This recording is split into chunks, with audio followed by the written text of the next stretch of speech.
Well, it's time for another update on Brexit, but first a couple of apologies. The one thing on which most people are agreed is that the prolonged Brexit wrangles are deeply damaging and should have and could have been handled better. It was never going to be easy breaking a relationship which had dominated our country for over 40 years, but I think a combination of many factors and many competing forces has produced what I term a conspiracy of chaos. Now, whilst I'm not looking for sympathy, the pressure on MPs has actually been huge. The failure to agree a consensus in Parliament so far, in fact, reflects the deep divisions within the country, which we see all the time. Daily, I'm receiving hundreds of emails demanding that I back a second referendum, back a people's vote or a confirmatory vote, or whatever the latest term is for what does amount to a second referendum, by those who challenge the result of the first, for whatever reason. I've spoken at length previously as to why I think this is the least ideal way forward, and I think can only fuel further conflict in what has already been a deeply divisive issue nationally. Other people demand that the only option is for a no-deal Brexit and that we should simply walk away immediately. Now, whilst again I believe the case for a no-deal Brexit is not nearly as apocalyptic as some have made out, it's not been my first preference, but the Commons has now made it virtually impossible to achieve such an exit and has consistently voted against it. Now, whilst all those votes have only been advisory on the government, the Prime Minister herself has rowed back significantly from her original mantra that no deal is better than a bad deal.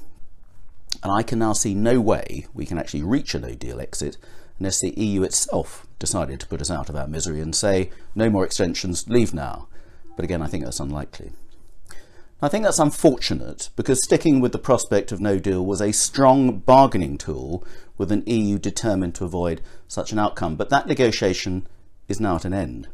If it were achievable, it would allow us to sit down in earnest with the EU and start urgently agreeing the format of a no deal Brexit based on genuine mutual interest and pragmatism and a full wallet, where we've not signed over £39 billion, as well as a lot of our rights and responsibilities negotiating. But leaving with the deal gives greater certainty, especially to our businesses, our farmers and fishermen, and that's why that's always been my preference, but preferably on rather better terms than we're now offered.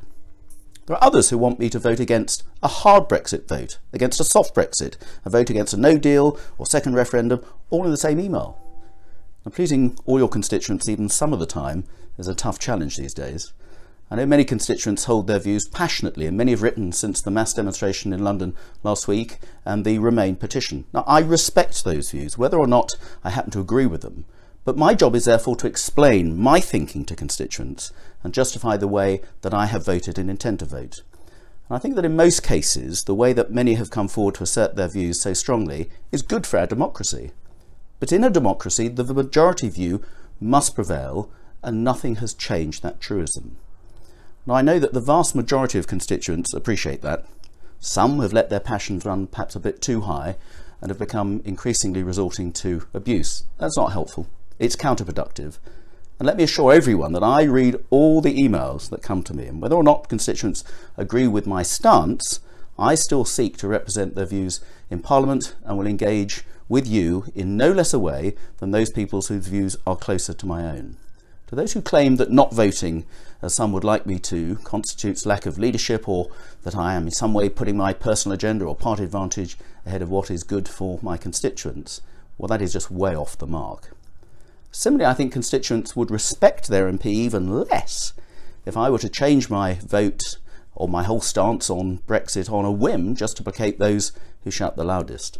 The fact is that I thought it right to support Leave in June 2016 for reasons I explained at length in public meetings, in blogs and thousands of emails and letters, and that view has not changed. The manner that the EU has treated us in these negotiations and the way that the 75% or so of the Eurozone is now slipping into recession and are in denial about the challenges facing the EU ahead make me even more certain that the UK's future lies beyond just the EU. I remain excited for our prospects once we can at last sort Brexit and make everyone realise we have a strong future engaging more closely with the 6.9 billion people on this planet who happen to live outside the EU. But I don't want to rerun all the arguments that we discussed exhaustively during the referendum campaign itself. If anyone can come up with a way of keeping all 75,000 of my voters, 90,000 plus constituents in the East Worthing and Shoreham constituency happy, then I'd love to hear from them. So my second apology is that I'm not able to reply to every single circular letter on Brexit, and other letters are taking longer than usual. As I said, we're now receiving literally hundreds of emails on Brexit on most days. I haven't done a calculation myself, but one of my colleagues has worked out that he's responded to over 27,000 emails and letters on Brexit since the beginning of the year alone. Where constituents are raising specific questions, we will try to respond in good time, but please bear with us. So that's why I've been producing these regular videos every week to keep as many constituents updated as possible.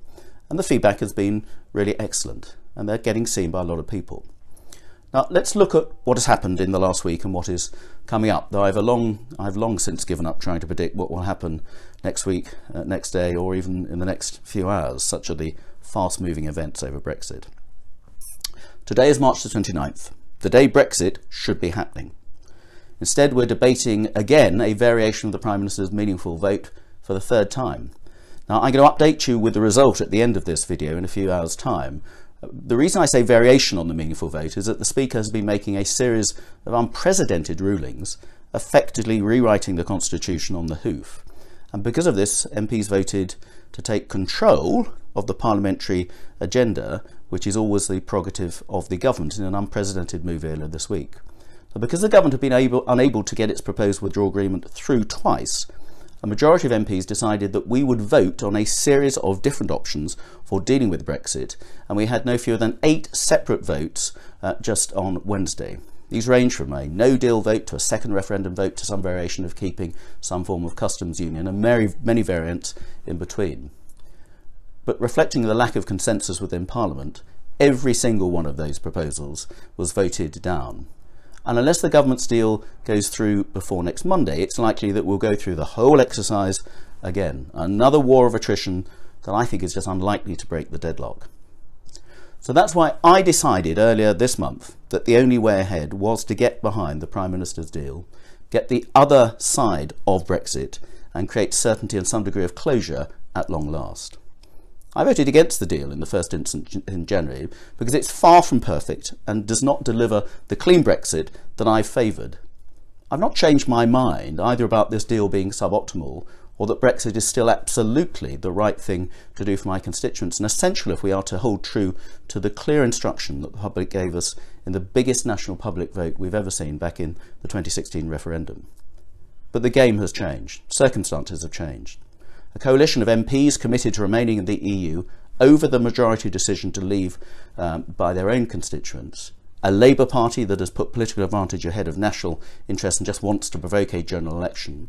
A new grouping of independent MPs who have a strong vested interest in Brexit remaining unresolved, otherwise they'll actually have to agree on real policies across their political divides that doesn't unite them in opposing Brexit as they've been able to so far. And a Speaker who, I'm afraid, has, in my view, clearly expressed a bias by redefining the rules of the Constitution. Altogether, they have formed a coalition of chaos to bring Brexit down, and that's the real problem we're facing now. In the circumstances, therefore, I believe that taking the only deal on the table, and one that has been approved by the EU, is now the only way to deliver Brexit. Further delay will not only continue to confound business and others, but is primarily designed to dilute Brexit or make it fizzle out altogether. The aim of those who just could not accept the referendum result has been to make it all so difficult and chaotic that we would somehow just say, well, let's call the whole thing off. To cave into that now will be a massive betrayal of the 17.4 million people who voted in good faith and in many cases regret to leave the EU, and importantly it would make a mockery of our democratic system. So today I'm again going to be voting for the Prime Minister's deal, not out of any great love for that particular deal, but out of conviction that we need to deliver Brexit and bring this whole sorry shambolic saga to an end. This whole wrangle is in any case not about the eventual deal, but the basis on which we can then move to the decisive stage of Brexit when negotiating the actual detailed terms of our trading relationship, residency, status within the EU, security arrangements and so on. Now, the other huge event this week has been the announcement by the Prime Minister that she will stand down as soon as the deal goes through by May the 22nd, having negotiated a delay with the EU just recently beyond today's original departure date. I'm against any further substantial delay, and it would only be acceptable if we can get the deal through and further weeks are required to get all the necessary legislative changes in line. If it doesn't go through in the next couple of weeks and by April the 12th at the outside, then I think the PM's position becomes untenable in any case, and goodness knows what is going to happen next, I'm afraid. I want to take this opportunity to pay tribute to Theresa May, who inherited a poison chalice, and I think has had it constantly topped up with arsenic by many different factions in recent months. Hers was never an easy job. Having to come into Parliament with Theresa back in 1997, I know her dedication to public service, and this decision will not have come lightly, but she's done it because she sees that the Brexit process might be made easier by handing on the baton to a new leader better positioned to oversee the important detailed negotiations that I've described ahead. Now, recognising that sacrifice, many of my colleagues have taken the same decision as me, and having previously opposed the deal, will now back it. But the result will still be tight, as we will find out shortly, particularly if the DUP resolutely refuse to back the deal, despite everything they stand to lose by not doing so. Now, I pay tribute to the small group of Labour MPs who have already backed the deal, but there are many more in constituencies in the north of England in particular, whose constituents voted heavily for leave, feeling most let down by the EU establishment, and will feel even more let down if Labour continues to oppose achieving Brexit. They will make the difference in this vital vote, and the blame cannot be just laid at the feet of the Conservative government, who in any case have not had a majority since 2017. So it is the responsibility, I believe, of all parliamentarians to do their bit in the national interest and bring an end to this damaging Brexit chaos. I have been consistent in what I think my constituents voted for and expect me to deliver. Along with many others who voted for Brexit, I've had to compromise hugely to achieve something deliverable in the national interest.